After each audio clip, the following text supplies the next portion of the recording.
আমরা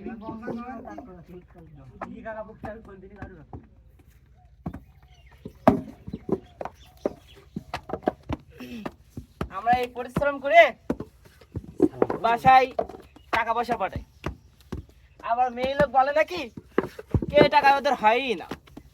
ঠিক আছে, ওরা ঘরে মহিলা ওরা বলছে কি যে আমরা কেন পরিশ্রম করি, এই ভাড়ায় যে পরিশ্রম করে তারাই বোঝে তাদের দুঃখটা। মেয়ে লোক তো বোঝার কোনো ক্ষমতাই রাখে না।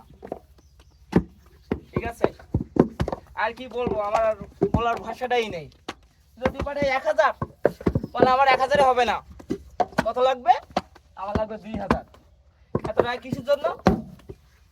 আব্বুদের বাসায় যাব, আপেল কেনা লাগবে, বেদানা কেনা লাগবে, তোমার একটা মেয়ে আছে তার খাওয়ানো লাগবে। আরে মেয়ে তোমাদেরই বলতেছি আমি, যে আমাদের এত কষ্ট করে পরিশ্রম করে টাকা পাঠাই তোমাদের দেখতে, তাও তো আহত মনের কিছু না তোমাদের। ঠিক আছে, বন্ধ করো।